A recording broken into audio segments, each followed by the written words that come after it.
Welcome in to another episode of Building the Pride. I am your host, Drew, and I am joined, as always, by my co-host, Mike. Mike, how are you? I'm doing all right. I'm getting over the fact that the Lions are not going to be playing this next Sunday. But thinking back on the season, you can't be upset with getting to the NFC Championship game. So I'm doing pretty good. That's good. Yeah, stay positive. How about yourself? Yeah, I'm fine. I'm. This is the part of this is the start of my season. So like the off season. The off season. So I'm all about the hope of making your team better. How do you do that? Everyone can always get better. Let's make a dynasty that lasts for 1,000 years, that kind of thing. So this is the start of it. And like, to me, doing what we just did by actually watching the games, that's the end of the season. That's how you wrap up. Like, I was the guy that simulated all the games in Madden just so I could get to the next offseason. So like, that's who I am, so we're getting closer to Christmas as far as I'm concerned. Hey, what's up, Donkey Kong? Super Bowl or bust. 2024 edition. Yes. Yeah. Well, we typically will start with news and notes around the NFL. So let's talk about that. There's Pro Bowl happened this weekend. We had the Senior Bowl. I don't know a ton about the Senior Bowl, so I will let you kind of talk about that and kind of get your thoughts. What are your thoughts on the Senior Bowl? So my thoughts on the Senior Bowl were basically that some of the prospects that I had kind of like bookmarked for the Lions round, because we have 2 third-round picks, and our 4th pick falls just inside the top 100, which we will get to it later on in the show. But I had kind of earmarked some of those guys for 3rd-round picks. Christian Mahogany, Darius Robinson, an edge rusher from Missouri, were guys that I thought, okay, like day 2 pick, end of day 2 in the draft, like you might, these seem like Dan Campbell gems that he might find like in later rounds that are going later than they're supposed to. Well, they balled out at the Senior Bowl. They had great 3 days of practice, really turned heads, and now they're all being projected as 2nd-round picks. And I'm like, well, you know what you can't do with 2 third-round picks is draft guys that are going to be drafted in the 2nd round. So exactly. So now what I'm doing is, if those guys are going up, then someone's got to come down. That's just the way that stuff works. So now I'm thinking like, okay, who maybe didn't have, what's up, Joey? Who maybe didn't have the best week at Senior Bowl practice that has good tape or has like a generally positive association with like his play on the field, this year and maybe the year before, that kind of thing, that could possibly be there in round 3 that the Lions might want to consider, or whatever. But otherwise, like, you're going to hear names like Quinion Mitchell, cornerback from Toledo. He put himself in the conversation to be the first corner taken. Just had absolutely great reps down at the Senior Bowl in a setup that is designed to be bad for defensive players. One guy. What team does he play for? Toledo. All right. Yeah. One guy that we're going to talk about is Jackson Powers Johnson, center from Oregon. He can play both guard and center. Probably the best interior offensive lineman in the class. And he absolutely banged out just an absolutely solid week. Was just great in reps. Fought everybody. And like, there's a couple other guys, Christian Mahogany, who I think would be an excellent replacement for Jonah Jackson at guard if the Lions want to go that route, from BC. Had super consistent reps, just all the guys that I liked. Like the handful of guys that I really liked were like, we're just going to go down here and just be real good. And now, well, that's why I liked him. everybody else likes him too, so now they're going to go higher, and now it's like, rats, now you can't space them out, but Brad has shown that he can find guys late day 2, early day 3 that are going to contribute. So and as Brian Branch proved last year, even guys that are good and people knew it, sometimes fall. So we may end up having someone we thought was going to be an early second rounder that's, actually falls to us late second round or third round. Yeah, I was totally cool with taking Branch at 18. Like, I had been mocking him to the Lions at 18 for like a month leading up to the draft. I was like, oh, if Branch is here, yoink. Like, it seems like a perfect fit. The kind of guy they love. Yeah. Give him 45. Who can fathom the way that this stuff works? Yeah. So cool. Yeah. Anything else? No injuries or anything at the Senior Bowl. Everybody came out healthy. Mostly. There was a running back that tore his bicep, so may not be able to get through OTA. Damn. Well, I've torn my bicep. It's not fun. It's what was the word terrifying was the word. Terrifying. When it happens. It feels like Velcro tearing inside your body. It's a very unique situation. And if I hadn't gone into shock and my dad was able to get my ass into the truck to take me to the hospital, I would have been in a real pickle. So it sounds like it. It sounds mortifying. Oh, it was such so what I was doing was throwing a branch onto a big pile of branches, and I got the base of the branch in my right hand and like kind of pushed it up. But what I didn't know was that part of the branch was stuck under the tractor that I was using. So I pushed it, surprise, and it was not going anywhere, and I went like this, and I just felt my arm tear. So I went over to my dad and I was like, something's wrong. I got to go to the hospital right now. There's no doubt in my mind. So we start walking back up to the truck, which felt like it was a mile away. And I could feel my body go into shock. And like, I got so tired that I like almost fell asleep, like in the truck as he was driving me. Oh my gosh. Emergency room. Yeah. So that was a really interesting experience, I don't recommend that anybody repeats. So just stay healthy, everybody. 0 out of 10 would not recommend, right? Would not recommend. 100% correct. Yeah. As far as the Pro Bowl is concerned, we had Laporta, Gibbs, Reeves-Maybin, Aiden, and Penne all at the Pro Bowl. So I'm glad they had fun. Goff decided to skip it. He was one of the alternates that was selected to get there, and he turned it down. No problem there. No, I mean it's just a fun thing. Like I was telling you earlier, like it's more of like a playground fun day activity, and they do cool shit. I saw like Puka Nacua catching, on the like coolest pass contest, catching off of a wakeboard. It was a pre-recorded deal, I guess, and he ended up winning the best, pass catch or whatever. It's like cool shit like that. Like the NHL does the same thing, like the hardest shot and the stick handling and the fastest skater. None of those things mean anything, but it's just a lot of fun for people to just watch these athletes go out and do some really cool stuff. Yeah, I was like, okay, this is trash, but I'll just turn it on real quick to watch it, and it was Dan Orlovsky throwing the against the moving targets to score, and I was like, I'm not watching Dan Orlovsky. Then you're like, how did Dan Orlovsky even get to the game, right? Like, he's throwing in slacks. I'm like, get the fuck out of here, Dan. Like, this is ridiculous. Yeah. Like I don't mind watching like Peyton Manning, Drew Brees, and those guys chuck that at those moving targets, but to watch the Dan Orlovskys of the league do it, you're like, meh. No, I'm good. I'm all set. The NFC did defeat the AFC, though, in the Pro Bowl games by a cumulative score of 64-59. Great. Whatever. Yeah. So then they played a little flag football and called it a day.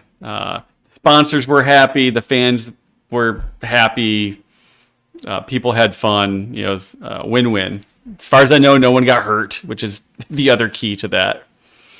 Right. So... Yep. I mean, it would be a real shame if St. Brown or Penny Sewell or somebody went to the Pro Bowl and I tore my meniscus. Well, fuck. I mean, well, that's a bummer. For a flag football game, are we really doing this? But luckily everybody came out healthy, so bullet dodged. Let's take a vacation and get you back to next, OTAs or whatever. So yeah. So where are we going next, Mike? Well, I was kind of moving around the agenda, and I think since we kind of talked about the Pro Bowl and who got picked there, let's kind of move on to the NFL awards. And you can see all the awards scrolling across the bottom because we got a bunch of Lions up for different awards. One award has already been given, and that is the Pro Football Writers Executive of the Year. And that winner is Brad Holmes. So Detroit's own Brad Holmes got the Executive of the Year. I don't want to say it's not a surprise because, I mean, there were a couple other, pretty solid GMs up there. But pretty excited to see our management, like our coaching and management, that part of the structure actually do well enough to not just get nominated but win. That's not a thing that's ever happened in my life. It's like, oh, we had Matt Millen. He's not up for that, right? I'm sorry. I know it's too soon, Drew. But Millen into Quinn and and who I forget the guy before him between those two. But either way, it was forgettable. And now we've got a guy that's not just respected, but actually wins Executive of the Year. So I thought that was pretty cool. Yeah, I have to agree. It's nice when it's nice when hey dads, what's up, man? Hey Christy. Hey. When you're did you yell at Christy to not agree with me, by the way? Is she going to agree with me because I'm right? Or did you have to talk her down? I expressed my disappointment. Gotcha. But Christy, you just agree with whoever you think is right. If it's me, just let it out. If it's Drew, I guess you can let it out too. We'll see what happens. It's nice. I think it's always nice. Thank you, Christy. She backed me up on that. When someone does something when someone does a good job at something and they're recognized by their peers for it. Mm-hmm. It's something when it's like the people that directly report to you or the people that can fire you indicate that you're doing a good job. When it's your peers, I think it means something a little bit different than if it's like what is their agenda? What is their? I mean, they have done. Yeah, right. Like it's like, well, we thought you did a really good job. Cool. I really appreciate that. You know, and like he's done a very good job. He's arguably drafted as well as anyone or better than anyone else over the last 3 years. And they've managed the cap pretty well. They were in a pretty bad shape. Now they're in better shape. And seventh most, I think. Is that if I remember right? I think we had the seventh most amount of cap, which was close to 60 mil. So there's a new thing called effective cap space that once you pay for the things that you're going to have to pay for, practice squad, draft pool, that kind of stuff, that eliminates that number down to like what you can effectively spend on free agents. So Gotcha. You're right. They will have 60 plus million heading into the offseason. And when you pay for the things you have to pay for, they'll have 45 that they can use to add new players to the roster. So gotcha. Effective quote unquote cap spending. But I thought that Brad's done as good of a job as anybody else in the league. And like the thing that I find fascinating is that every year now there's some new challenge that you've got to face, right?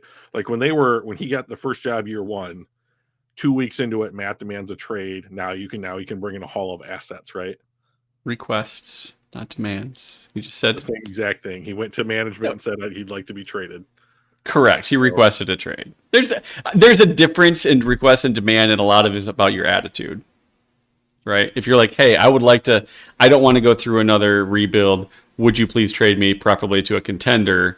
That's different than I'm never going to play for you again. Move me, right? So just want to throw that out there. Like, sure. But when Matt demanded the trade, they were able to recruit a bunch of assets that they used to rebuild the team, and he's done a good job at doing that. Now, I at some point in the offseason, I want to talk about the hits and misses in his draft pools. So, like, Ife Melifonwu, just to get here's the kind of the case that I want to make. Yeah. In your opinion, is Ife Melifonwu a hit or a miss?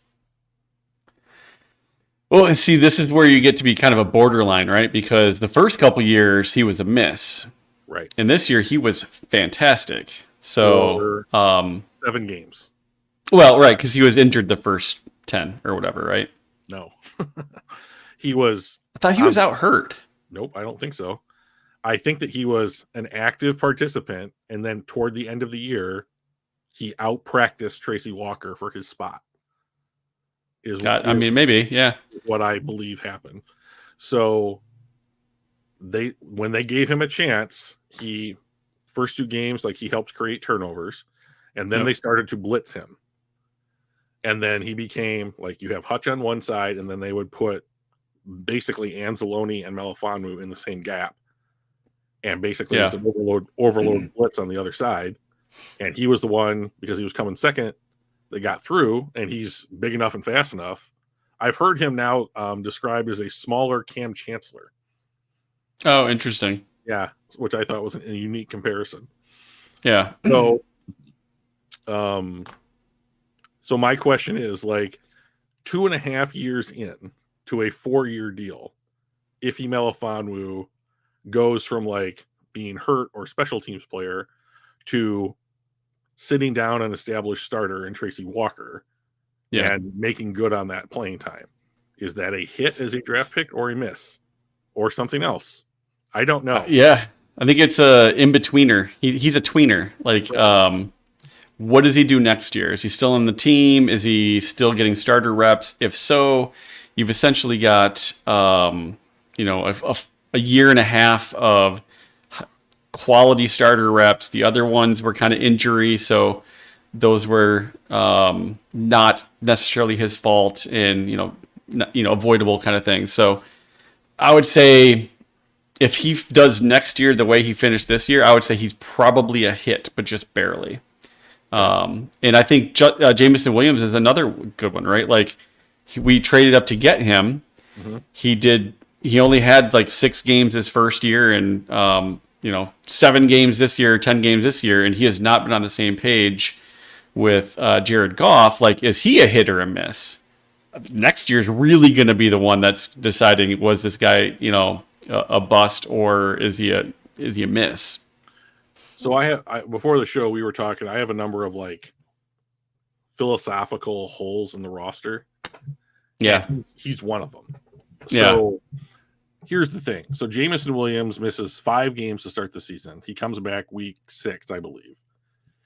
His first 5 games back, he has 5 drops. So not off to a good start. Doesn't have a drop after that per PFF. But he is only targeted on average of just over 3 times a game for the overwhelming majority of the season. If they can't target him more, then you can't give him a second contract. Right. Because he's effective. Like, if this team is going to be 60, 75% St. Brown and Laporta, then you don't need Jameson Williams on this team as the 12th overall pick. Get a late second rounder or somebody. There's a lot of fast guys that can't catch, right? Well, he can catch fine. I'm just kidding. Yeah. Right. But, like, it's like if he drops 5 balls and then, like, they only throw to him 45 times the rest of the year, like, his drop percentage looks terrible. And it's because he doesn't have the opportunity to show that he stats. That, right. So, like, if you're not going to give him the opportunity, and, like, I get that, like, Goff feels comfortable with Laporta and St. Brown, and those guys run routes in the area of the field that he wants to throw them. But if Jameson Williams is going to get 3 targets a game because he runs in the other area of the field, and that's why you drafted him, and you don't use that, then you can't keep him on the team. He doesn't fit. Yeah. He might be a great player for somebody else, but you're not using him in a way that he doesn't fit. He's a square peg, and you've got round holes. Exactly. Yeah. Right. So, I loved the jet sweep for a touchdown in the NFC title game. And I think that if you ran slants with him, his speed might come into play more often. But, like, with Goff and Goff's arm, you can't just have him run 9 routes. Yeah. You know, you can't ask him Not unless they're broken plays. Right, exactly. I mean, Goff can hit a broken play, that's for sure. Because J-Mo can slow up enough to catch the ball. But Yeah. like they're just not. I mean, there's that skill set is just not what they're asking to do. Like the NFL with their too high defense doesn't want to give up anything over the top, right? We're gonna stop Josh Allen and Patrick Mahomes and Justin Herbert from throwing deep on us. Great, Goff lives in the underneath. We're going underneath that dunk our way down the field, and they set the offense up to be a good running game and to dink and dunk down the field with Laporta and St. Brown, and that's super effective. So my question is, if the NFL changes their defensive philosophies to prevent the dink and dunk again, then Jameson Williams becomes more valuable, but you still can't use him. Right. Because that's not our offense and that's not our quarterback. Exactly. So, like, does this guy fit regardless? I like him, but I just don't think that he fits on the roster right now. Yeah. If Hendon Hooker was I agree with that. Maybe it's something different.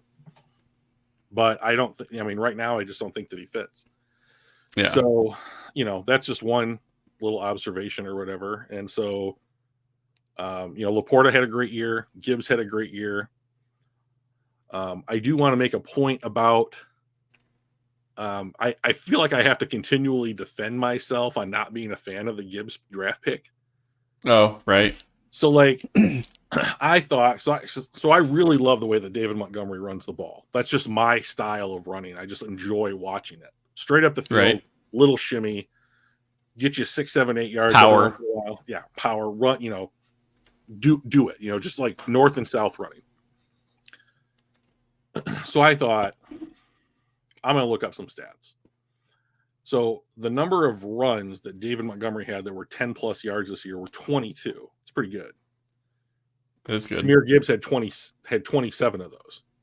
Wow. So like better, you know, and then like explosive plays, like Montgomery had something like 9, but Gibbs had something like 21.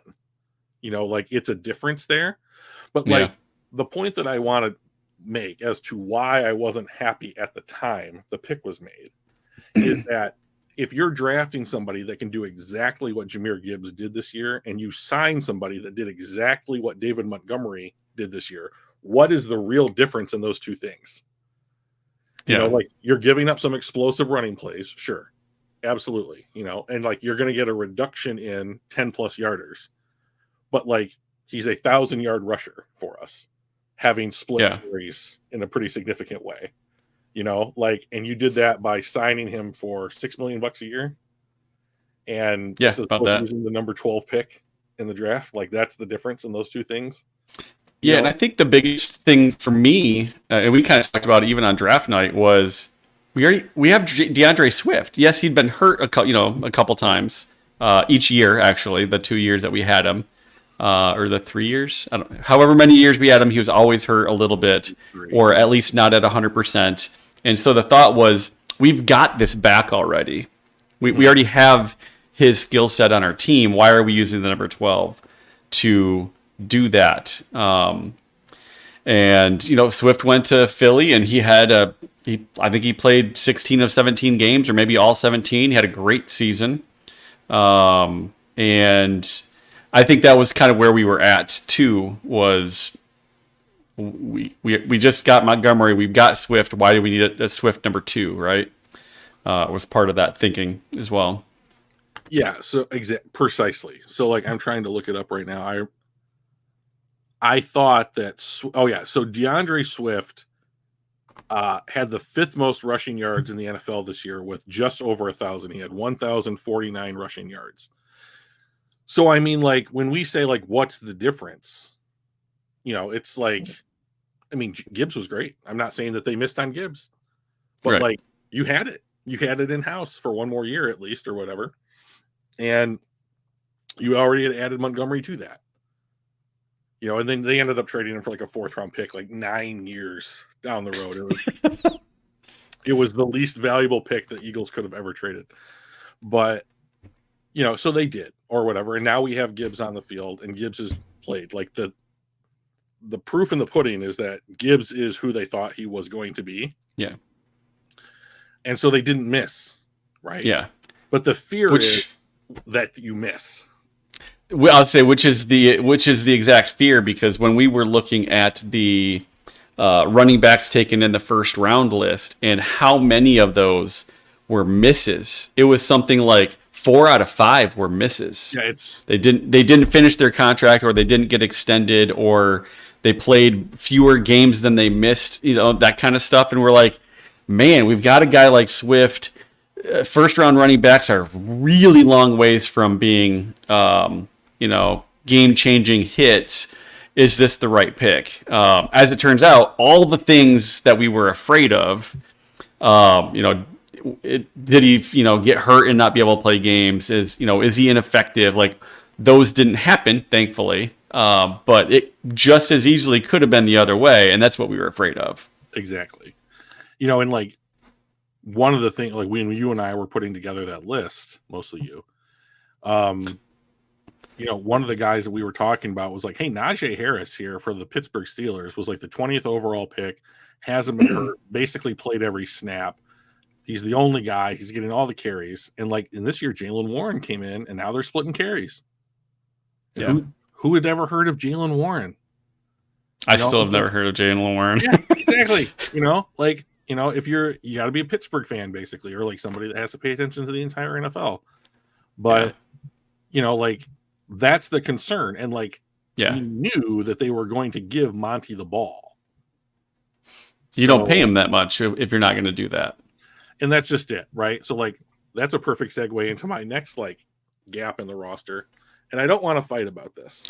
Well, let's do this. Do you want to start that, or do you want to go through the awards first? We can do the awards. Are you sure? They're scrolling on the thing. Yeah, they're scrolling. Let's do that. So there's a few of them, and the reason why we got onto that kick was because Laporta and Gibbs were up for Offensive Rookie of the Year.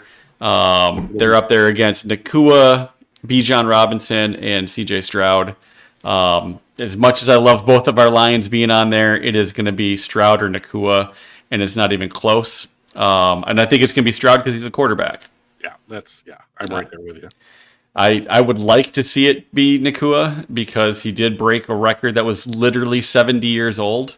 And he did something that no other receiver in the last 70 years has done. And I think that warrants something. I mean, Stroud was unreasonably good, right? He was a really good rookie quarterback. I think he led in the touchdown interception ratio in the NFL this year or something like that, or was really close. And you just don't see that shit. Like, Peyton Manning set the record for the most interceptions as a rookie, right? So I get Stroud had an amazing season, but I really like to see all-time record setters get the credit when they can. So I'm rooting for Nacua on that one. Stroud's going to get plenty of success and accolades in his career. But yeah. Our nominee for Man of the Year is Ragnow, which doesn't really surprise me. He seems like a pretty good dude, and I've read some of the stuff that he's done for the community, and he's pretty amazing. So we'll be interested to see if he pulls that home or not. I believe that I thought they said during the NFC or the AFC title game that the Man of the Year was down to Mahomes and Roquan Smith. Oh, was it? Okay, I did not watch any coverage over the weekend. So, but that might have just been the two guys that were playing in that game. I don't know. Oh, yeah. I have no idea. But Stafford comeback player of the year. Sorry, I was reading the ticker tape. Yep. So offensive rookie of the year: Laporta, Gibbs, Nacua, Bijan Robinson, Stroud. It's going to go to Stroud or Nacua. Coach of the year: Motor City Dan Campbell is on the list. John Harbaugh, DeMeco Ryans, Kyle Shanahan, and Stefanski down in Houston. I have a feeling it's going to be Stefanski in Houston. I really Cleveland would love to. Ryans is in Houston. I think it's going to be Ryans. I forgot. Yeah, I always get those two mixed up. I don't know why. I'd like to see it to be Campbell. He's done something that no Lions coach has done in 30-something years. 14 wins, NFC Championship. Now, granted, they vote before the playoffs, but won the division running away by multiple games. I think that's a big deal. I'd love to see Campbell get it. I'm afraid Ryans or Stefanski's going to get it. If it included the playoffs, I don't know how Campbell could lose because Baltimore and San Francisco were built to go deep. Yeah. So I think that eliminates Harbaugh and whatever his name is, the kid from San Francisco. Shanahan. Yeah, that's him. And then like Houston was supposed to do nothing. They were even after their draft, they were still in contention for the number 1 pick this upcoming year and blew everybody's doors off and made the playoffs. Okay, neat, cool. But like, and then Cleveland was Cleveland and just had a ton of injuries and they just fought and clawed their way. But Campbell's the guy that was like 3 more wins, won your division. You know, if they include the playoff win, I don't think there's any chance that he loses because he did more with, I think, less by getting to the, division, the conference championship game than Houston did. But like, I don't vote, and like, I'm relatively biased on this one. So like, but like, to be honest, I also think that I know that they're only supposed to consider this year, but like, I don't know how you can look at Dan Campbell and be like, okay, like, we know it's only supposed to be 1 year, but like, right. Can we give it to damn, these last 2 years have been fucking amazing. Can't we just acknowledge that he's probably supposed to get this one, We'll call it the Return of the King effect. Like Lord of the Rings didn't get anything, or Fellowship didn't get anything, Two Towers didn't get everything, and then Return of the King comes out. They're like, we're just going to give you everything because this was such an amazing trilogy. We'll just load it all up to you at the end. Yeah, I think Michael Wartnaby has probably got it right. They'll probably give it to Ryans because they got to the playoffs and literally had no expectations coming into this year to be good. Yeah. So they are the absolute Cinderella story of the 23 season. So Michael in chat is probably correct. Yeah. Who also agrees with Michael, the host. So right. It's all over the place. So who else do we have? Assistant Coach of the Year, Ben Johnson's up for it.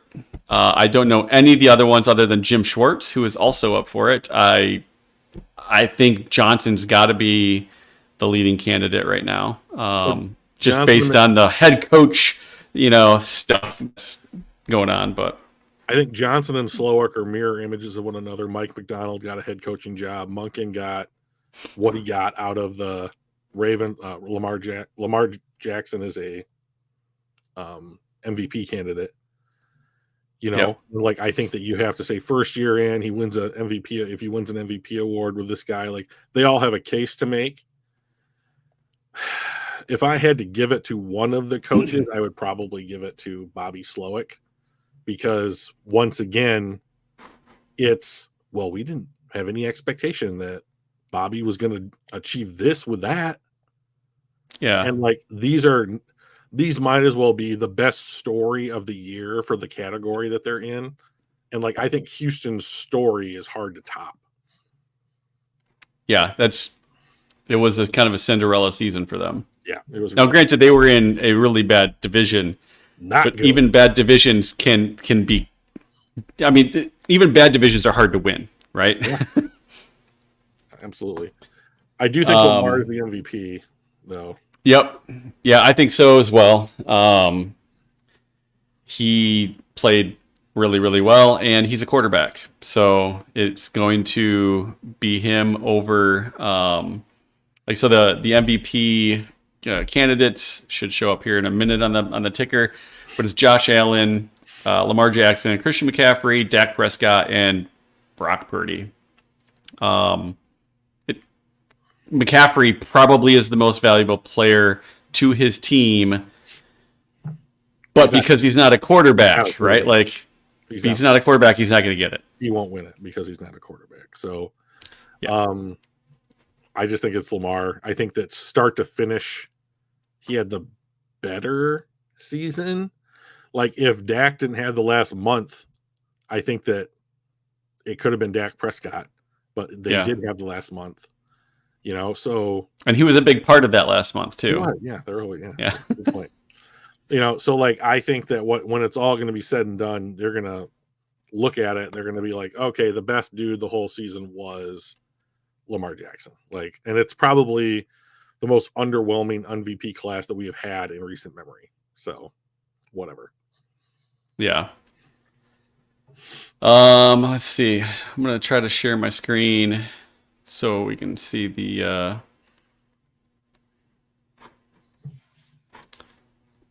different. Anyway, clearly I'm failing at life right now, so we will skip that. Killing it. I know. That's why you pay me the big bucks. Oh wait, no. That's right. So defensive player of the year, we got Deron Bland, Max Crosby, Myles Garrett, Micah Parsons, and T.J. Watt from the Steelers. You know that T.J. Watt is 29 years old? I couldn't believe it. I felt like he just got in the NFL. I'm so old. It's gross. Well, his brother JJ was in there for a few years, and then they kind of felt like the same person, but not. I guess so. I'm giving this one to Myles Garrett. Like Myles Garrett, interesting. Okay, had games this year where he took over games like from a defensive position. Like I don't think Deron Bland. I'd be shocked if a cornerback got defensive player of the year. Didn't he have like 6 pick sixes in the season? And like the previous NFL record was like 3. I mean, which is impressive, but I'm not sure. To your point, is a defensive player of the year worthy? I was going to give it to Micah Parsons. He was my he's the guy pick with Garrett as my second guy. Yeah, he's the guy I actually put money on at the beginning of the year to win defensive player of the year. Yeah, and if he wins it, I still win a bet. So I mean, I won't be mad. But I think that Garrett played better than he did over the entire season. So, and like pick sixes are cool. But like, if you are generating pick sixes because of your skill, let me know right now as to why everybody's not trying to do it. So they're just too random of plays. Like if there was a random play that you were involved in all year award, I would give it to Deron Bland. Yeah. Like it's just something that's too random to call skill based, I think. Yeah. So, or whatever. On the offensive player of the year, we've got Tyreek Hill, CeeDee Lamb, Christian McCaffrey, Lamar Jackson, and Dak Prescott. And I think that's going to be a McCaffrey win because I think they've kind of decided that MVP is going to go to quarterbacks and offensive player of the year is going to go to, unless there's a quarterback that had a heads and tails better than anybody else, season, they're going to give it to the best non-quarterback player. So I think it'll probably be McCaffrey. Possibly Hill, but I think McCaffrey. I do think it's between those two players. I would give it to McCaffrey as well, because he had like a streak, like dating back to last year, where he had like 20 consecutive games with a touchdown. And I'm like, if Tyreek Hill had broken Calvin Johnson's single season receiving record, then he would probably get it. But now I think that McCaffrey is the better story, and Hill just had a really good year. So yeah, he didn't break it and had an extra game. So I'm like, I mean, great year, awesome job, like way to go, but not as good as I think what CMC did. So this one will be interesting. I'll be curious to see your thoughts. Defensive Rookie of the Year. We have Will Anderson, Jalen Carter, Joey Porter Jr., Devin Witherspoon, and Kobe Turner. It's Will Anderson, and it's a landslide. You think so? Yeah. So why? So I am rooting now. Granted, I've seen some like behind the scenes stuff with Kobe Turner for the Rams. He matched the all-time best season, sack season, by an interior defensive lineman. He matched Aaron Donald's also defensive Rookie of the Year outing. Like AD won defensive Rookie of the Year. Kobe Turner matched basically all of his stats and was a top 10 interior defensive lineman as a rookie. So I would like to see that get recognized. And I think the interior defense just isn't the sexy position like edge rushers are. So I think they get overlooked a little bit more. So I'm rooting for Kobe Turner, but why do you think it's going to be Anderson in a landslide? Is it because it's a sexier position? I think it's easier to point to pass rushers than it is to any other defensive player position and say, look, this guy had a great year. So as a rookie, Sorry. As a rookie, Will Anderson finished as the 21st best pass rusher in the NFL with an 81 overall grade. Okay, so that's, you're not blowing doors off people, right? But like, Right. In my opinion, I think that he was the best pass rusher of this group. He plays, I believe that he played more snaps than Jalen Carter did. Like Jalen How many Carter, snaps did he play? I don't know. I can look it up. I'm right here. Yeah. I'll say I'm looking at Carter's. He played 599. Turner played 729 snaps. Yeah, Was so the 10th Turner, best interior defensive lineman with an 83.2 grade. I believe that Will played 695. So 695. Would So you say that just in Colby had? between those two. 729. Okay, so like a full game's worth of like Yeah. half game, full game. Worth Carter was the 5th best interior defensive player with an 87.4. When you looking at things like sacks and that kind of stuff, that's where I like to see Turner get it. I am kind of curious what Michael Ortnaby says. Jalen Carter, he is an Eagles fan, so we have to take that with a grain of salt. But he says, much like Aaron Donald, the amount of internal double teams he demanded change offensive schemes. Sure, I agree with that. Yeah. However, boy, I wish we had him. please don't, please don't. But like, I am never going to be able to make the case for like Aiden Hutchinson, who also sees a ton of double teams, that he should win an award because he sees a lot of double teams. Right. So like, did Jalen Carter make a difference? Absolutely, he made a difference. Was Jalen Carter the player I wanted the Lions to draft the most this last draft cycle? Absolutely, he was. Also, yes. I love Jalen Carter. But like, I don't think, who are the other guys? It's Carter, Anderson, Turner. Who are the other guys? I was just looking at it. Carter, Anderson, Turner, Joey Porter Jr., and Devin Witherspoon. So Devin Witherspoon's the only other guy that, and here's the reason. I think that like Carter, Witherspoon, and Anderson are the guys that you could say in this draft class, they're the number one players at their positions for rookies.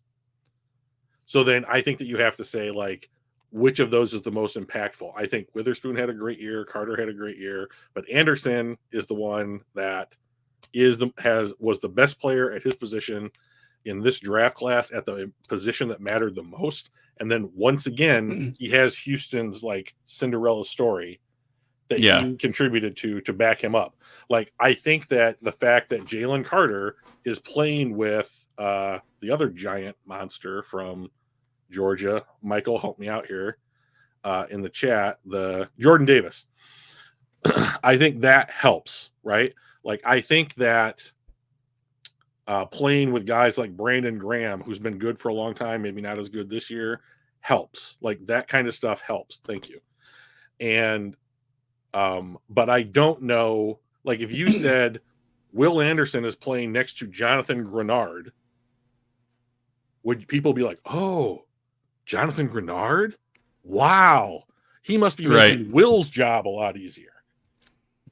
Right. So, like, I think it's like James Houston with Hutch, right? Like, no one's ever heard of James Houston. Correct. So, like, while I completely agree that Witherspoon and Carter had excellent years and their teams are thrilled to have them, and I would be thrilled to have either one of them on my team, I think that Anderson was the best player at the more important position on the team with the better story. So that's why I think that it's going to be a landslide. Yeah, I'm not saying that you're wrong. I'm rooting for Turner just because I like the interior defensive lineman, and I think he was being a 5th round draft pick, I believe, and the 10th best player at his position, not just of rookies. He was number 2 rookie behind Carter, and then matching Aaron Donald's record-setting season, for sacks. I think that's a great story. If I'm going to say, all right, all things being equal, what if a 5th rounder does basically the same thing as a 9th overall pick? I would always vote for the 5th rounder because I think he did more with lower expectations. but that's not the way these kind of things typically work. So That's right. which is what it is. All right, so comeback player of the year, we got Flacco, DeMar Hamlin, Baker Mayfield, Matt Stafford, and Tua Tagovailoa. Well, I don't think that Tua should be on the list at all. Why not? Because what did he miss last year? Well, he went out hurt and missed like half of the season. Was that like his concussion thing? Yeah. I don't know. Like, he's a lot like Brock Purdy to me, where it's like, all right, really?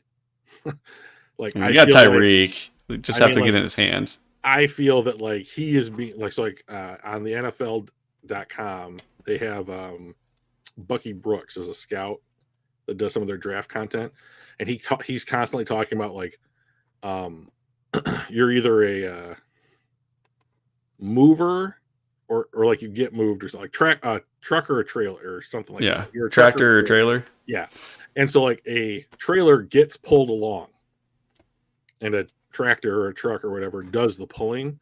And with Purdy and Tua, like I see them both as like your trailers. I don't think it. Here's the thing I really care about. It can't be DeMar Hamlin. He played 17 snaps. He didn't. I completely agree. I think it's great that he did not die on the field, and I don't want him to die. Let's just get that out there. But like, I also don't think that just surviving means that you have come back and played. Like, eventually, I think that he will recover to the point where he will play meaningful football again, but it was not this last year. So I don't think that you can give the award to. But it's not also because of his inability to come back from the injury, right? It's because he's just wasn't good enough to see field. I don't know. I mean, he played snaps early in the season and everything. Like, at this point, like, he's essentially recovered from his injury. Maybe not mentally, because I'm sure that fucked him up big time. Right? Yeah. But, like, getting out on the field, it wasn't like the last game he got in a few snaps. He was playing, and then he got healthy scratched for almost the entire season. So to your point, like, you have to play meaningful snaps to me. Right. And like, for whatever reason, he did not. So I don't think that he should be in the discussion for it. Like, good Agreed. Story. And like, he's the reason why I think that, like, if I had to point to something and say stories matter, here's why. DeMar Hamlin is the absolute fucking nuts. Why stories matter. But like, if to me, this is either between Mayfield and Stafford, and I don't care which one they give it to. I think they're both basically the same.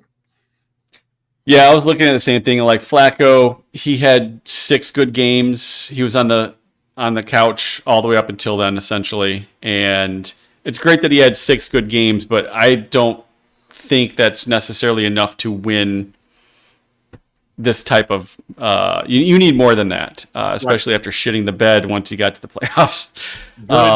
Good story, not enough snaps. Correct. And just like you, I think it comes down to Baker and Stafford. And I think I'm a Stafford fan, obviously, but I also think that he had a much better season than Baker. He was a top 6 graded quarterback. He took a team that was expected to win 4 games to the playoffs and a 10-win season. And Baker got just over 500 against the worst, in the worst division in the conference.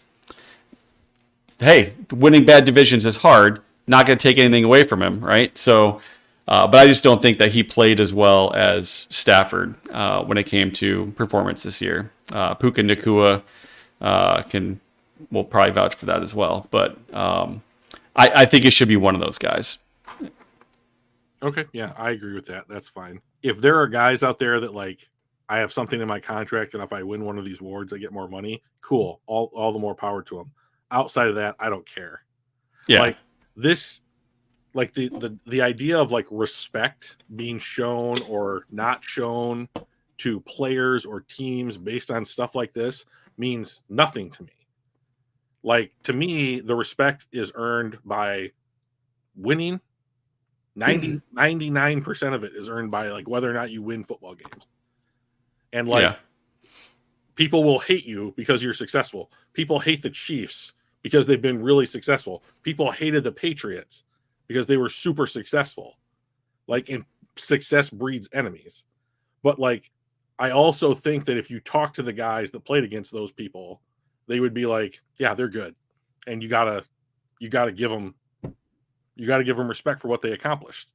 Yeah. This is just bows on presents, icing on cake, Pro Bowl level shit as far as I'm concerned. Like, I don't care.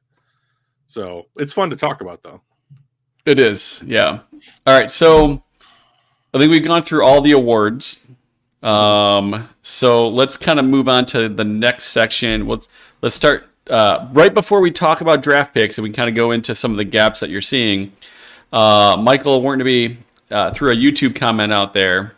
And maybe this is one of those gaps that you want to talk about as well. I don't know what's on your gap list, but he says if they have that little confidence in their kicker, they will have to go pay for one in the offseason. Need a solid kicker you can count on to win it at all. So I agree with that assessment. Like, this gets into one of my first like philosophical gaps in the roster. As it I thought it so, might. So, the last 2 years, there has been this revolving door between Riley Patterson and Michael Badgley, and neither the Lions basically don't want either guy. Yeah, but they got to have somebody. But you have to have a kicker, right? Like Jack Fox can't do it. So they have to have one of these guys, and they had both at one point this season. So Michael in chat is completely correct that like this situation where you don't have confidence in your kicker to be able to do X or ... or whatever it is not acceptable. Right. Because it limits what you can call when you actually go into, if every team knew that you wouldn't kick a field goal that's 40 yards long or whatever it is, or however long it is, they are going to play to that. That's going to inform their decision making and been like, guys, if we stop them here and they have to kick a 45-yard field goal or a 48-yard field goal, they will not do it. So we know what's coming. So we can probably guess that if they're going to call a play on third down to set up a play to go for it on fourth. So we don't have to we've informed our decision making simply because they don't have a kicker worth his salt on the roster. Yeah. So I don't recommend using a third round pick on a guy, but like, if the kid from Alabama's there in round 5 or round 6, I don't mind burning the pick on that guy. If he's the guy that they can have confidence in. Yeah. So yeah, I mean, ultimately, I agree. Yeah, and ultimately, if it's good to be aggressive. I like being aggressive, but if you have to be aggressive because you don't have a kicker, that's, to your point, detracting from the team and our ability to win. If we had Matt Prater on the team or Justin Tucker, does Campbell maybe go for one of those field goals or both? Maybe. Like he says like he's good with the decision, but is that because he also knows what he has at kicker? And did that push him to do something a little bit more aggressive than he would have if he had Justin Tucker sitting on their bench going, it's 3 points, 100%, right? So you don't want to be forced into that. I remember back when the Rams got Greg Zuerlein, and they were coming off horrible kicking. And Greg Zuerlein had an absolute rocket ship attached to his hip. He could just boot the ball. And so, like, what that did was, it took a team that said, like, we have to get the ball down to the 29 in order to feel confident in kicking a field goal, to saying, like, we can get the ball down to like the 38. Yeah. And now we have a legit chance to come away with points. And like now the NFL has changed a little bit, in the last 2 or 3 seasons. But unless you're prepared to simply go for it all the time, the kicker is still an intricate part of this game, and getting one that you're confident, maybe not top 10 in the league, but like one that you're confident in to go out there and do his job, to give you more play calling flexibility, does seem to be worth some amount of investment. Yeah. So I'm cool with it. Yep. I think it's got to be an off-season focus. Maybe not like the focus because it's kickers. They're not usually like the high end, like I got to go get this guy before somebody else snaps him up kind of thing. Right. If they're on the free agent market, they're probably anyway. So let's get the best we can. Yeah, no, I agree. So, and like, I will go into my next little point here, unless you want me to talk about the picks. No, I mean, it's probably going to fall into that anyway, about like where we might take some of these guys anyway. Right. You're paying Jack Fox the second most money of any kicker in the NFL. Punter in the NFL. Yep. And like, if you are not willing to help, like to use Jack Fox in like the field position game, like Jack Fox punted. I can do it. 57 times. They went for it on fourth down 50 times. So almost as much as they are using Jack Fox, they are going for it on fourth down. If you're going to do that, you don't need to give this guy that much money. Now, I know we're only talking like $4 million, but I would rather have $4 million in my back pocket to do whatever the hell else I wanted with it. If we're going to go for it as often as we're going to punt it. Yeah. So like, what are we doing? just one little question I have going into the offseason. So let's talk about these picks, Mike. Yeah. So first round, we are 29th overall. Second round, we're at 61. We have 2 third rounders, one of which we got from Minnesota. Thank you, Minnie. 73rd and 92nd. The fourth rounder, I think, is actually the Minnesota one. I think it got upgraded from 4th to 3rd, if I remember right. So we're missing a 4th rounder, but we got 5 and 6th and 7. So 162, 206, and 246. I wish that first rounder was a little bit lower number. Where did you? Sure. Can't get much lower, to be honest. I mean, where did you get those numbers from? Just off the. Pro Football Reference, maybe? Okay. I don't remember. That's fine. So here's the challenge for the Lions. You've never, in the tenure of Brad Holmes, you've never picked this low. And so I have been a proponent of tanking. Why? Because it moves your pick higher up in the round. Not just one round, all of them. So like, there is a difference between picking at 5 and 37 than there is at 29 and 63, is it? 61? 61. Okay. Those are different quality of players. So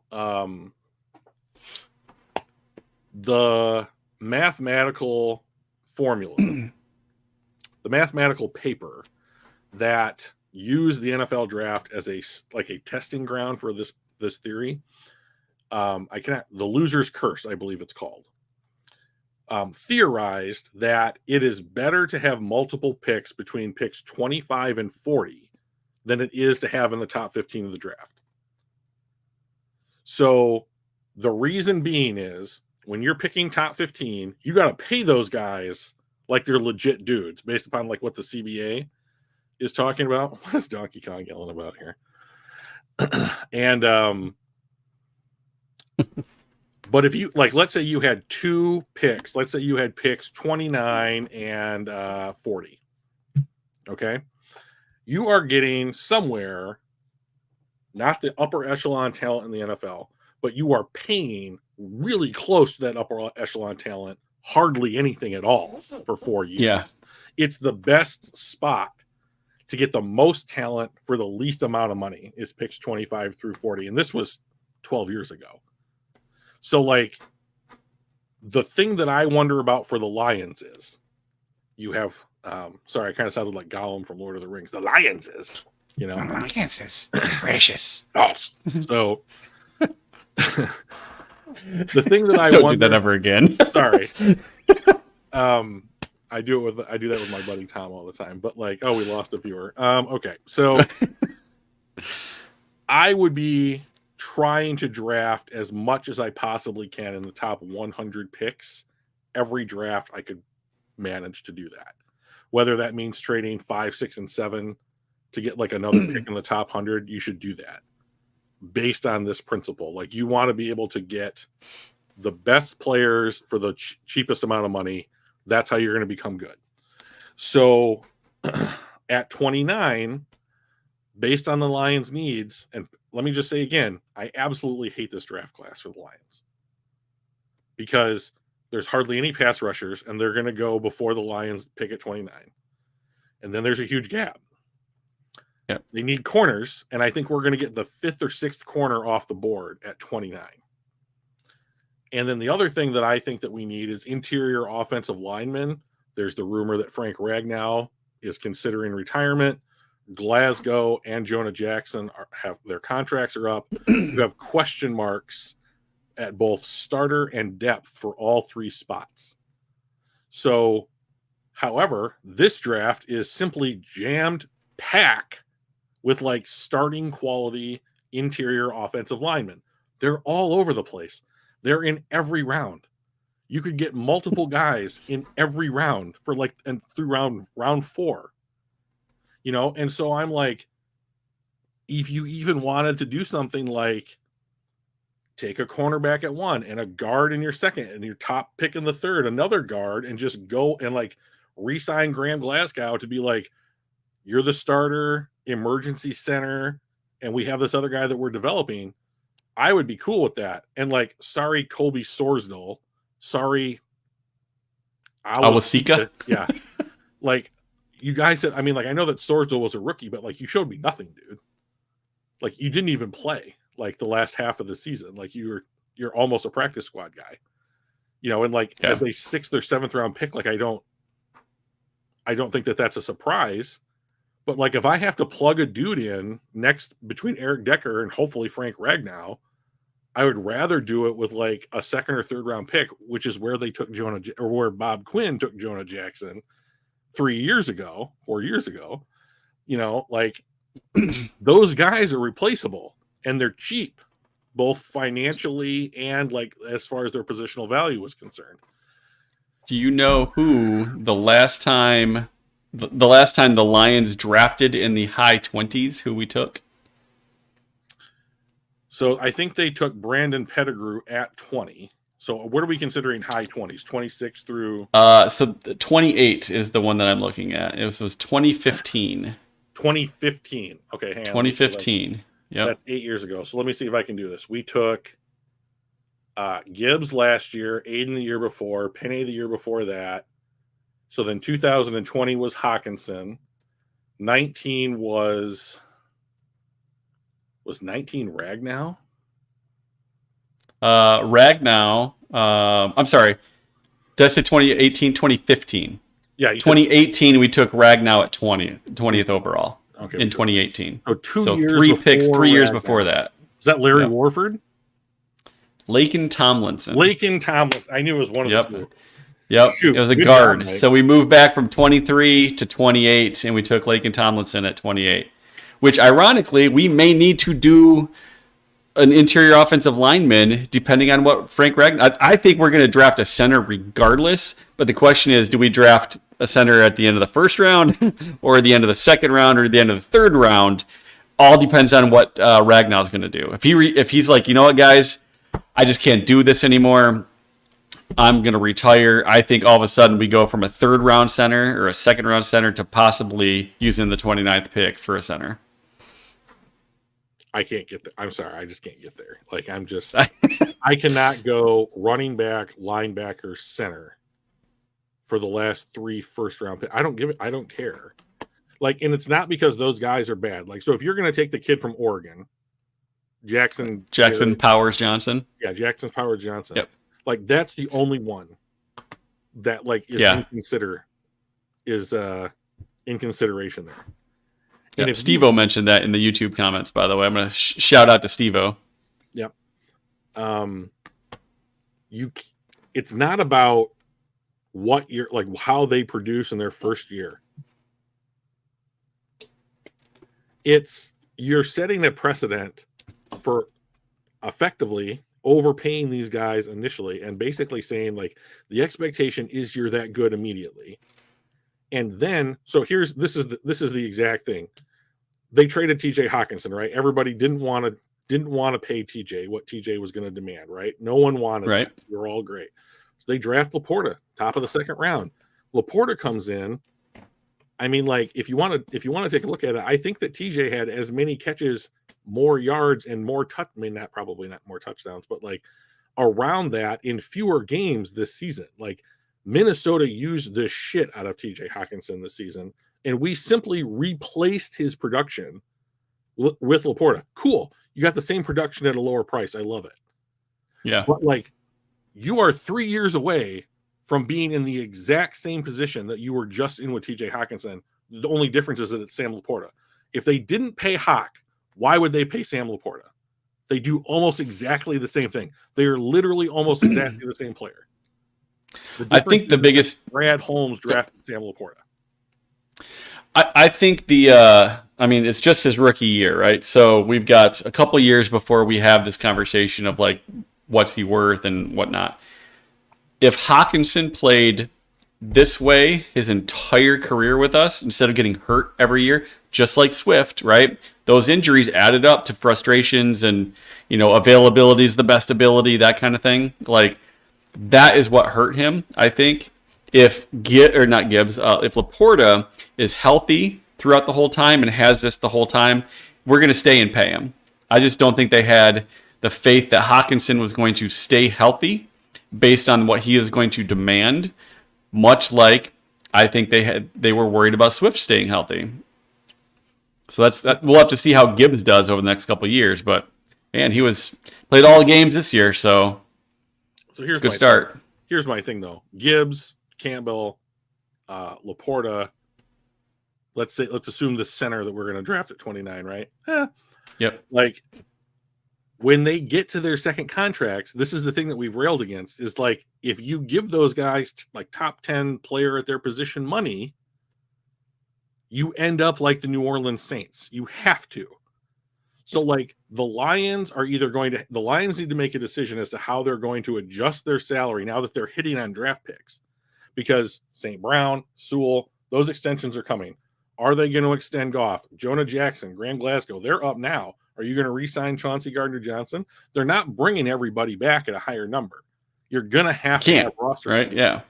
Right. So if you can't, then you can't draft these positions in the first round. You just can't do it.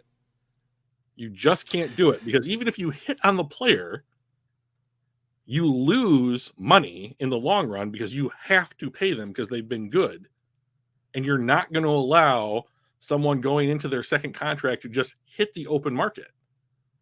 So yes, it's great that they're producing right away, but like, this is a problem 3 or 4 years from now. And if we don't think about that now, it's a bad situation when it's like, oh, well, we're trying to make a playoff push. We have no cap space because we have to pay our center, $16 million a year because we don't have any other choice. Or we have to pony up $17 million a year for our tight end, or 13 for our running back, or whatever it is. And it's like, and like Dan Campbell and Brad Holmes have simply not had an opportunity yet to say, we're going to walk away from one of our players. But they're going to have to. Yeah. So do you think one of the best things that could happen to us, and I love Ragnow, is that he retires, takes his $17 million a year contract with him, and we replace him with a high quality rookie on a rookie deal for basically for our foreseeable future window. Like, our next 4 years is kind of our best window. Is that just better off that we do that? We save that cap money, we replace him with a rookie center, rookie deal. You keep that $17 million or whatever, and you can put that towards the best cornerback on the market or something like that. And then you pay the piper 4 or 5 years from now when I've already drawn a blank on his name. Jackson Powers Johnson is up for renewal, right? I know, right? So here's the thing I think the Lions should try and emulate, and that's something that like teams like the Eagles and the 49ers, and to a degree the Rams do, is that they allow players to leave in free agency. They allow players to leave. And like, if everyone is so excited about the way that Brad Holmes drafts, then like getting more draft picks is the best thing for this roster, right? Because you will flood the roster with rookie deals on guys that you're going to hit more frequently on than not. So like when Jonah Jackson and Chauncey Gardner-Johnson and Graham Glasgow come up, you have to let them go, and you have to replace them through the draft so that you can get comp picks. Even if they're terrible comp picks, you can get more picks and get new guys on cheaper deals that can hopefully either start out or get up to the level of production that you lost when the other guys left. So, but positional value, which is once again not something that we came up with, it's something the NFL does that is just observed. It is, you're observing how the NFL as a group decides to pay certain positions, and the positions that you're willing to pay the most are the ones that are the most important. And if you're going to use your first round draft picks, they had better be on those positions that are the most important. And center, for as much as value as I see in having a good center, is simply not one of them. So, first of all, I don't think that he's going to be there at 29.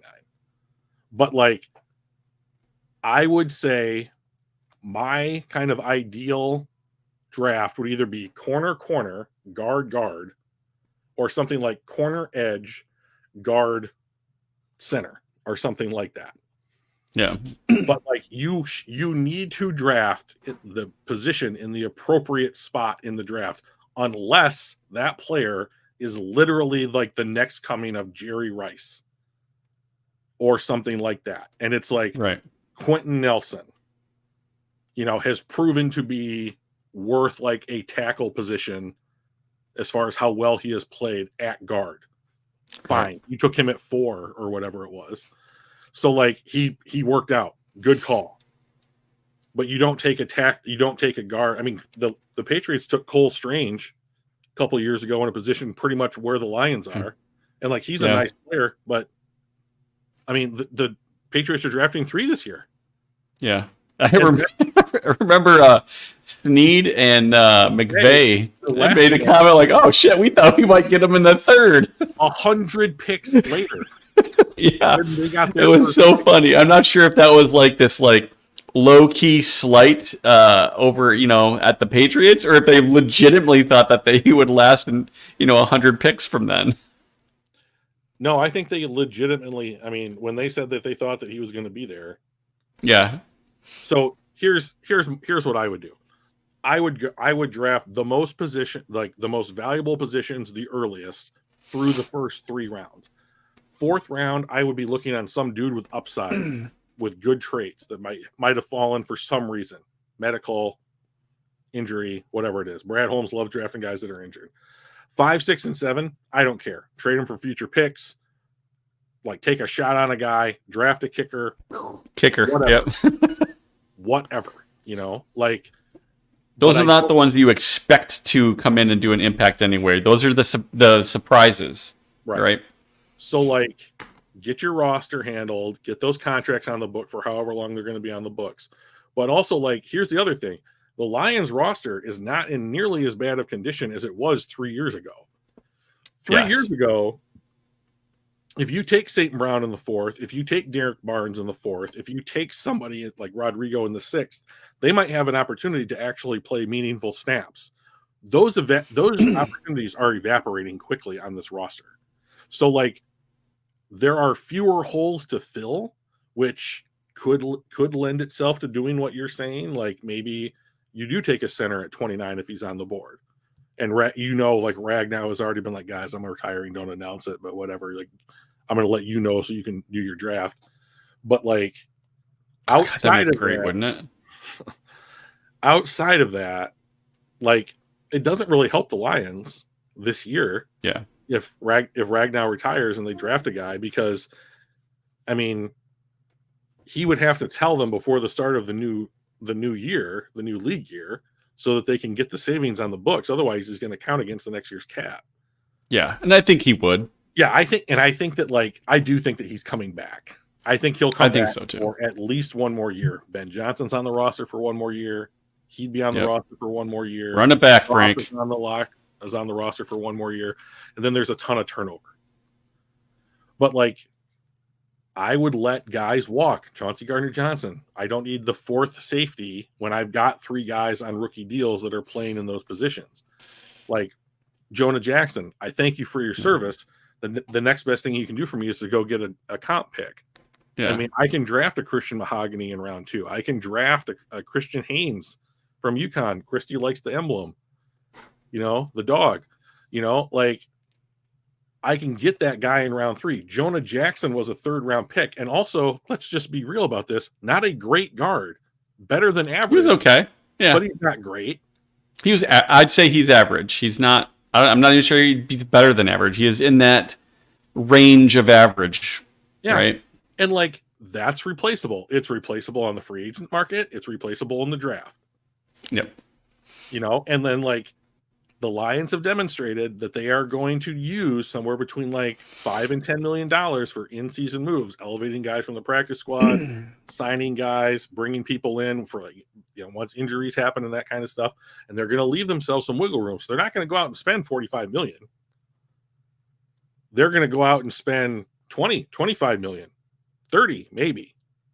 And they're going to pick and choose the guys that they think fit in the locker room that are going to be able to come in and at positions that are necessary. Yep, the Huskies, UConn, let's go Huskies. But like they're going to bring in guys, like specific guys that they think fit the roster at places where we need help. Yep. But like it wouldn't surprise me if they re-sign Emmanuel Mosley. I wouldn't do it. But like, all right, you're going to be even cheaper next year and maybe you'll be healthy. Who knows? Like we'll take the chance that you're healthy. Do you put it on a performance type of thing? Like, hey, like I would. You need to hit these metrics. Here's the thing. I think that I think would benefit the Lions the most. If you have this cap space, when you sign guys, front load the contracts. Get as close to your wiggle room number, your break-even point, as you possibly can, so that when you go into next year's cap, we have $50 million in effective space.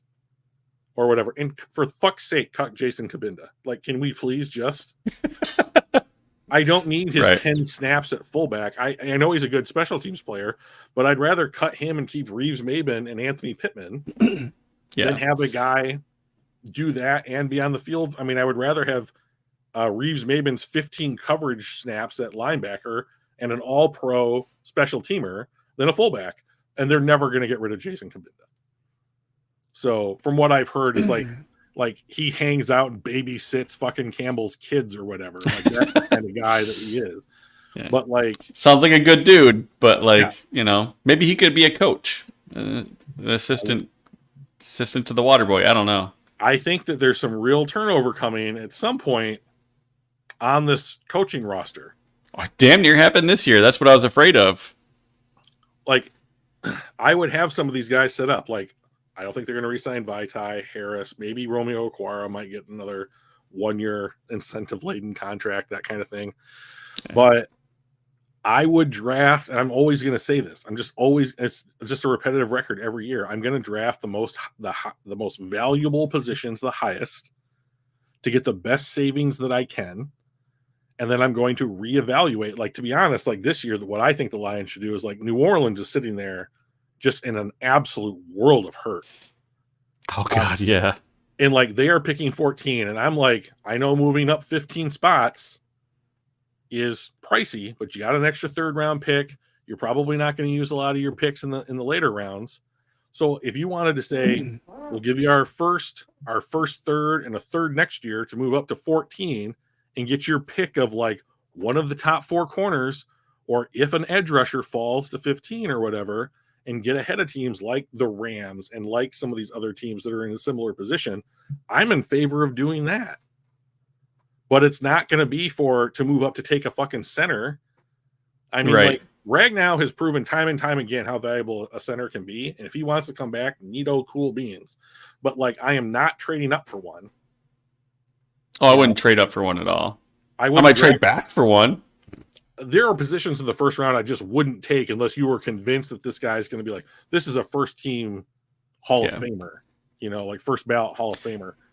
So like Steve-O mentioned in the YouTube comments, he had a long comment, not only talking about Jackson Powers Johnson, but he said, I think he's sign or trade for a veteran CB1 or an edge. Draft the player they think has the best chance to be a star regardless of position in the first round. I hate that. That's kind of the philosophy that we want to go with. It's not quite the best pick available or whatever, but it's like, all right, if you can be a star, we'll get you on the field, and that's what we need you to be. If that star's a kicker, I don't want to take him, right? So you do have like. We're not going to Janikowski this pick, sure. Yeah. Right, exactly. Yeah, and maybe to your point, that's maybe the center position, right? Okay, so he's a star center, but like, can we get 80% of a star center in the third round? Like of that, can we get 80% of Jackson Powers Johnson in the third round? Yes. If the answer is yes, then we don't take Jackson Powers Johnson. Right? Any year in the draft, yes, you can do. Yeah. That. So here's what I didn't like: if you're going to take the guy that you're the sure is going to be a star, then they would have drafted Jalen Carter at 6 last year. Because that's about talent. Right? And like, if you can't motivate a guy to work out and do the kind of stuff in a locker room where 52 of the other guys are doing it, like then that guy was never going to be a star anyways. But like, I don't think there's any doubt that Jalen Carter is going to be one of the better interior defensive linemen in the NFL for the next 5 years. Okay, they didn't take him. I don't think they're going to approach the draft that way. Here's how I think they'll approach the draft. Our guy, what does that mean? I have no idea. I think it means being like a team captain and an aw shucks, I'll go through the wall for you, and like I'm going to work out until I fucking puke. But like that, and like that kind of thing. But like,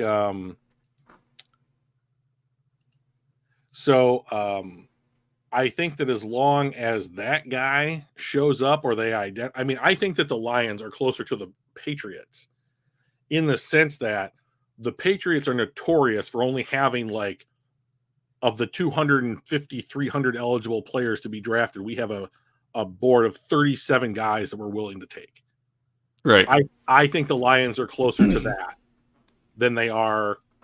Oh, we've got 112 guys that we really like. I just don't think that's the case with the Lions. Like, I think their tastes are particular, and so like, I would be very disappointed if they did not come out of the first round this year with a corner. And like, I will be sitting there and they will take a wide receiver or a D tackle or somebody, and I will just be like, fuck me.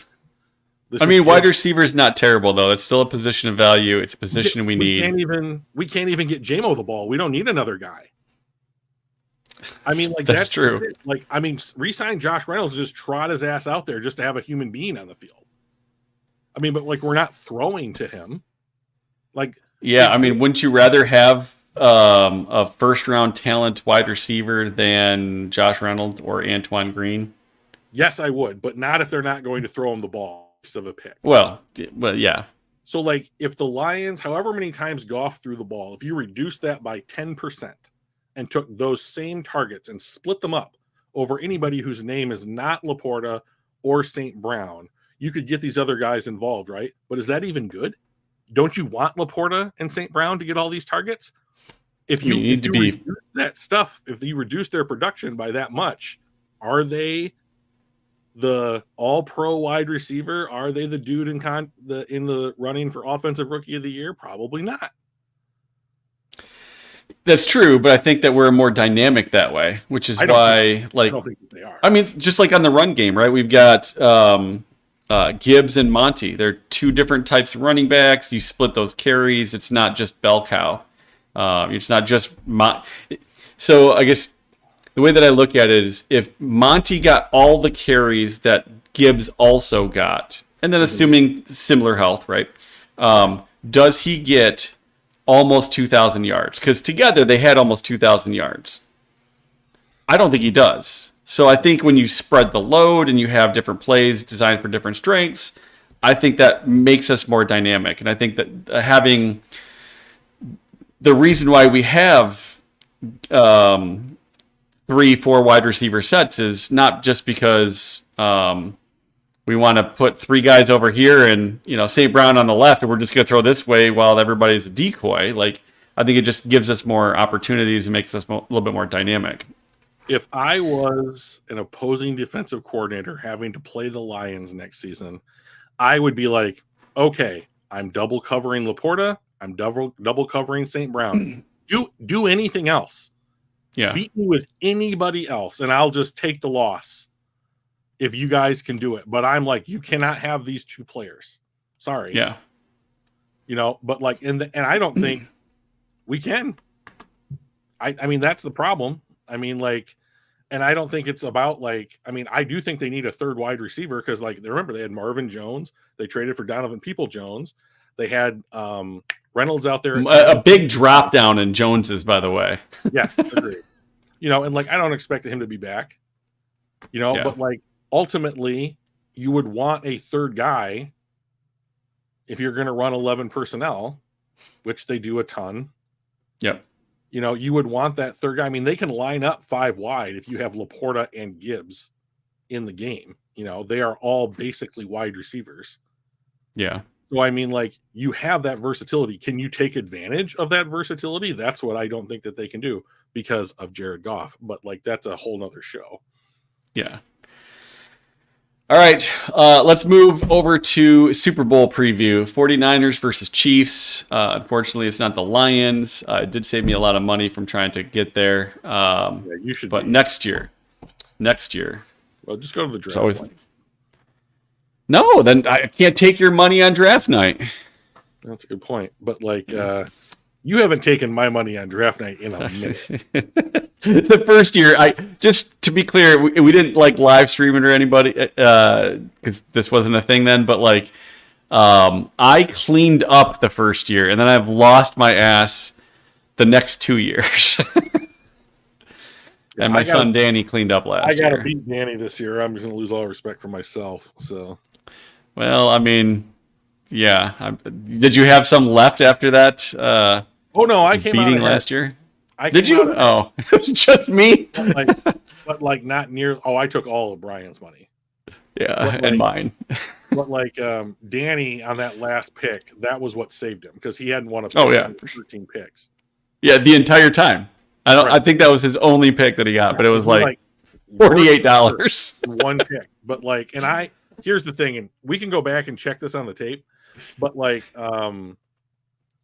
Michael, we live streamed our reaction to the first round. If you want to see a grown ass man's balloon popped, fucking go back to that live stream. It's on our YouTube channel. Yep.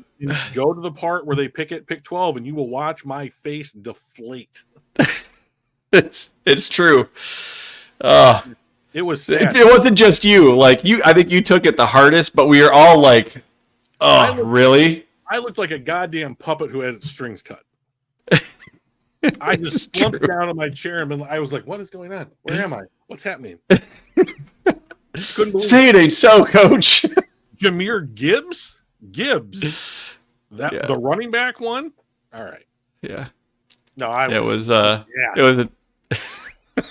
it kind of ruined the whole night for us. And then to follow that up with Jack Campbell, we're just like, what the fuck's going on? I was ready to start drinking. I was like, where is the liquor? I mean, like, I don't understand what's happening. I don't like what's going on right now. I'm very upset.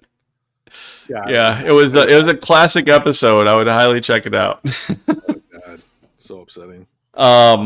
All right, so let's do this. Let's talk Niners Chiefs. I'm rooting for the Chiefs. A, I like Mahomes, and B, the Niners beat us. So it seems like a pretty good combination to not root for the Niners. Do you have a preference in this one? I will root for the Chiefs as well. Slightly different reasons. First of all, I want Mahomes to get as many Super Bowls as he can get in his career. Like, so every time that he has a chance, unless it's against Detroit, I'm probably going to root for Patrick Mahomes. Not because I have this huge love of Patrick Mahomes, but because I want to see someone challenge Brady right away. Not because I don't like Brady, but I like it when like this record will never be broken kind of stuff. Like, oh no, I can challenge it right now.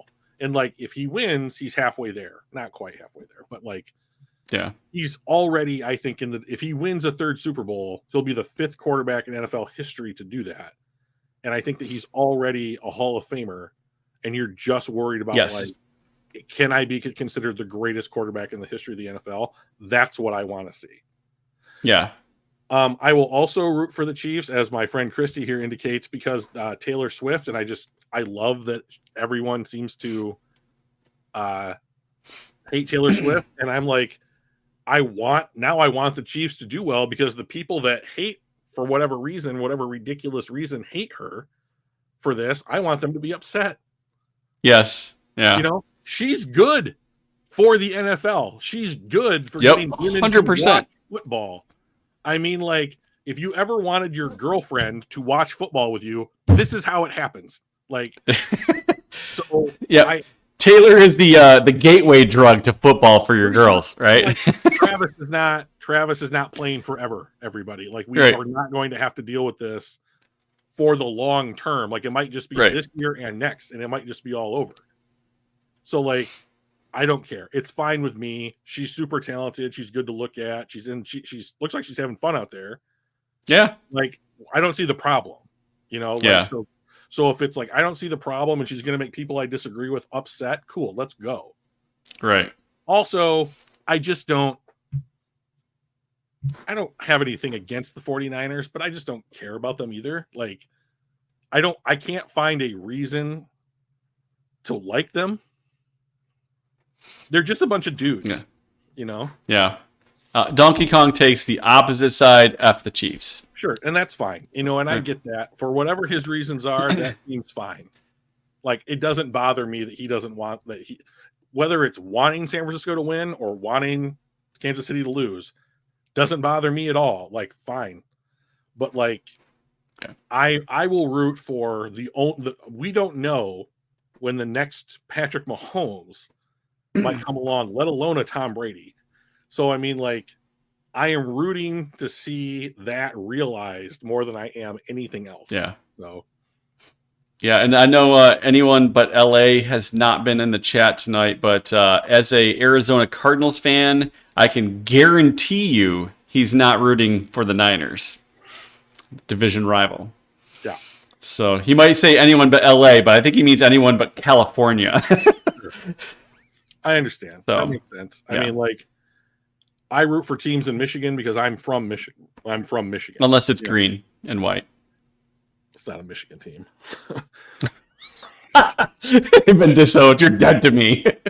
It's But Vaitai might be hanging it up. A shame he couldn't stay healthy. He hadn't been healthy for 2.5 years.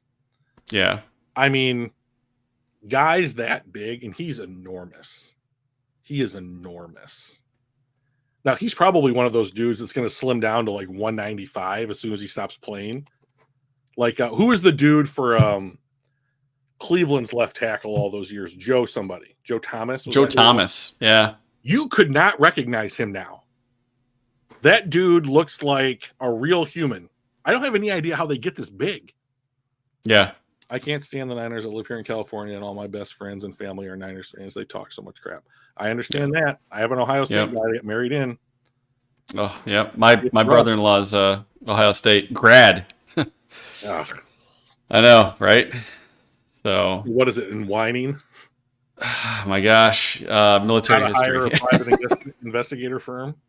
So, yeah. So let's wrap this one up. I think the Chiefs. I not only am I rooting for them. I think they will. I think the Niners backed into both of their last 2 games. I thought Green Bay let them off the hook. I thought we left them off the hook. I didn't think they really, quote unquote, won those games. Like, they didn't do it. We lost more than they won. And I don't think the Chiefs are going to let that happen. So I think the Chiefs will take it. I think it's going to be a relatively, I think it's going to be kind of like middle scoring. I think it's going to be in the 20s. The Chiefs had like the 3rd best defense in the NFL, I believe, something like that this past year. So, but I also don't think you can stop the Niners for 4 quarters that often. So I think it's going to be like a 28-24 Chiefs win. That's If my thought. Brock Purdy beats Patrick Mahomes, Oh, Jesus Christ, I can't imagine.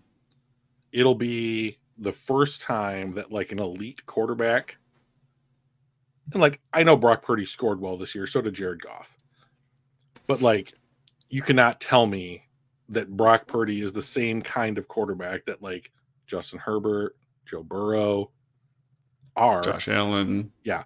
And like those quarterbacks have not won a Super Bowl since Joe Flacco did it back in like 2000 or whatever. 2000. It was like 2012. 2012. But yeah. So it has been 14 years. Yeah. Something like that. that. Purdy was in middle school when that happened last. Yeah. So I will continue to put my money on the better quarterback in whatever matchup there is. And like in this one, I think it's Stark. Yeah. Not Tony Stark. Just the difference between the two guys is so great. Yeah, Tony's gone. R.I.P. Stark. Yeah. Hashtag finger snap. So. But so what is your score prediction?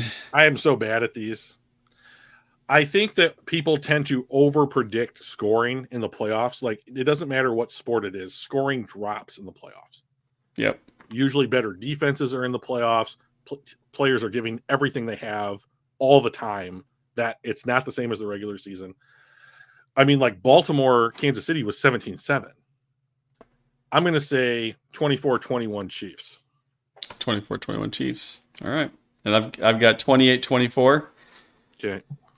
All right, we've got a pretty good lineup coming up over the next 6-7 weeks, so I'm pretty excited about that. We're gonna next week we'll have the Super Bowl wrap up. This is the preview, although very little preview, more on the NFL awards and draft and that kind of stuff. But we'll wrap up the Super Bowl. We'll do a final mock for at least for a little bit, with the final 2 spots having been figured out. We will kind of talk about some of the Lions positions of need, a little bunch of miscellaneous stuff, I think, next week. And then we're gonna have a special guest the week after that, hopefully. Yeah, we could preview him now, I think, if you want to. So yeah, let's do it. We have Kent Lee Platt from he is responsible. You might know him from Twitter. He goes by Math Bomb. He will be coming on to explain what he does with RAS, relative athletic scores, and why it matters and what we can infer from it with the upcoming combine and the offseason. So he is also a Lions fan, so we will be having him on to explain what he does and why it matters. So yeah, excited about that. Mike, I know we didn't talk about this, but do you mind if I plug a friend's podcast real quickly? No, absolutely. So, guys, I know most of our and girls. Christy's is Kathy or Shannon on as well? No, Kathy texted me, but I don't think she's listening. So, or Christy, watching. You got a Zoom meeting. See you, dads. If you've got a wife or girlfriend who likes to read romance novels, we might have a new podcast for you. So my friend Kelly and her friend Penny have a new podcast out called Blush, Good Wine, Naughty Books, Naughtier Conversations. You can check it out on Spotify. And if you recommend it to your significant other, you might just be a hero. So give them a listen, a download, and a like. And if, you mentioned where you got it was from our podcast, maybe you don't get in trouble. So. All right, cool. I'm going to throw that into the comments too. Blush. Correct. Right? Just like that. All right, cool. So. Awesome. Well, it's good chatting football with you, Drewster. And Christy and Dads and Michael and Donkey Kong and everybody else. Joey was in there. So anybody that watches this on recording. So appreciate you guys. We are at 97 subs. So, like, comment, subscribe, hit the little bell so you get the reminder when we're going live. And if you do comment, just like Michael and Steve-O did, we'll probably talk about them on the next show. So incentivize the commenting. right? Yeah, I got super excited when Mike said we had a comment on last week's show. So yeah, send them in. All right, guys. We will talk to you later. Drew, have a great one. Always a pleasure. You too, buddy. All right, see ya.